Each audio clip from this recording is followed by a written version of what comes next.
Hello everyone, আমি কিছু জিনিস আপনাদের কাছে শেয়ার করব আজকে। আসলে আমাদের দেশ 2041 সালের মধ্যে উন্নত বিশ্বের মধ্যে একটি হওয়ার কথা ছিল, কিন্তু আসলে এখন চলে 2025।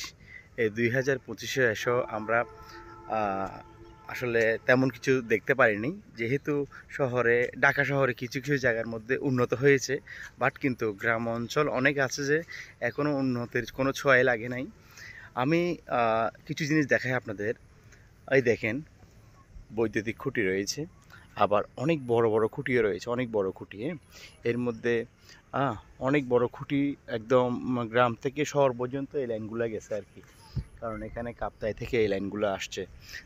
এরপরে রয়েছে গ্রামের মধ্যে দেখেন কত সুন্দর একটি বাড়ি, ডুপ্লেক্স বাড়ি, অনেক সুন্দর।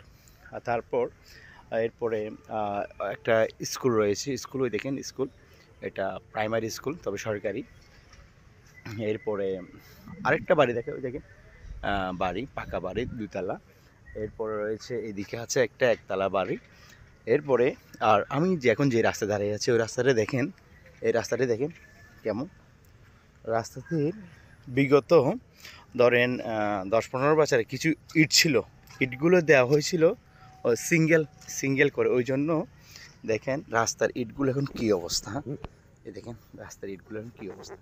আর এদিকে রাস্তার মধ্যে দেখেন একটা ওই যে যাকে বলা হয় ফাইভ আর কি, ফাইভ দেওয়া হয় নাই। ফাইভ না দেওয়ার কারণে এই রাস্তাটি দেখেন কেটে পানিগুলো যেন এদিকে যেতে পারে, ওই জন্য জায়গা করে দিয়েছে। দেখেন পানিগুলো দিকে আটকায় রাখছে।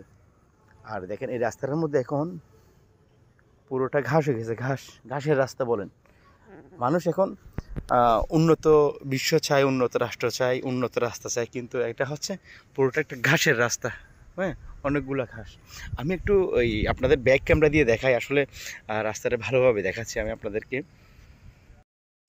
এই দেখেন, প্রথমে আমি আপনাদের এই যে একটা রাস্তার এই পারের পানি ওই পারে যেন যেতে পারে, একটা ফাইভ দেওয়ার কথা, কিন্তু ফাইভ দেওয়া হয় নাই। তারপরেই দেখেন রাস্তাটি ছিল আগে ইটের, এখন হচ্ছে পুরোটা ঘাসের রাস্তা। এরপরে দেখেন, এই দেখেন অনেকগুলো আগের পুরোনো কিছু ইট রয়েছে, দেখেন পুরোনো কিছু ইট। তারপর দেখেন রাস্তা, একে বলা হয় রাস্তা। দেখেন কত সুন্দর একটা পরিবেশ, কিন্তু রাস্তাগুলো হচ্ছে ভাঙাচোরা।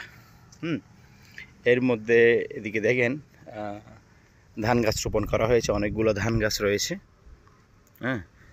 তারপর এটা হচ্ছে ইন্টারনেট কেবল, এটা ইন্টারনেট কেবল পুরোটা, এখানে ইন্টারনেট আসছে, কিন্তু প্রচুর ডিস্টার্ব করে আর কি।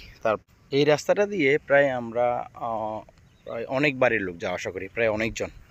কিন্তু যাওয়া আসা করলে কি হবে, কিন্তু কোনো উন্নয়নের কোনো ছোঁয়া নেই আসলে। আমাদের অন্যান্য ট্যাক্সগুলো যখন আমরা হতে পারে দিতে দেরি হয় না, অথবা অনেক কিছু মানে লেট করি, তখন আমাদের ফাইন হয়, কিন্তু এই রাস্তাঘাটগুলোর জন্য দায়ী কে নিবে? ওগুলো কি আমরা নিব? ওগুলো সরকার প্রধানরা নিবে, কিন্তু সরকার প্রধানরা নেয় না। সবাই সবার মতো করে কি করে, ওই যে নিজেদের কথা চিন্তা করে আর কি। ওরা আমাদের কথা চিন্তাই করে না, কারণ ওরা উন্নত বিশ্বে না থাকলেও ওরা যে জায়গায় থাকে ওগুলো সবগুলো উন্নত, ওগুলো 100% সিকিউরিটি হলে একটি জায়গার মধ্যে থাকে। রাস্তাঘাট সব কিছু ওদের জন্য একদম পরিপূরকভাবে। কিন্তু আমাদের সাধারণ জনগণ যারা আমরা ওই নাগরিক শক্তি বলে আর কি, আমাদেরকে বলে নাগরিক শক্তি, কিন্তু আমরা নাগরিক শক্তি নামমাত্র, কিন্তু কাজে কোনো কিছুতেই নেই। এটাই তার বাস্তব প্রমাণ। আমাদেরকে সবাই ব্যবহার করে তারপর ওই যে রাষ্ট্র পরিচালনা করে, আসলে আর অন্য কিছু না। আসলে অনেক সরকার দেখছি, যে অনেক পাওয়ারফুল লোক দেখছি, কিন্তু সবাই কি করে, সবাই শুধু আমাদেরকে ব্যবহার করে তা আমাদেরকে ঠকায়। ওকে বন্ধুরা, আজ এ পর্যন্ত। আসলে গ্রামীণ পরিবেশটা দেখলে আসলে খুব কষ্ট লাগে, ওই জন্য আসলে একটু সামান্য কিছু মনের দুঃখ শেয়ার করা, এগুলো আর অন্য কিছু না। আজ এ পর্যন্ত, সবাই ভালো থাকবেন, দেখা হবে অন্য কোনো পরের ভিডিওতে।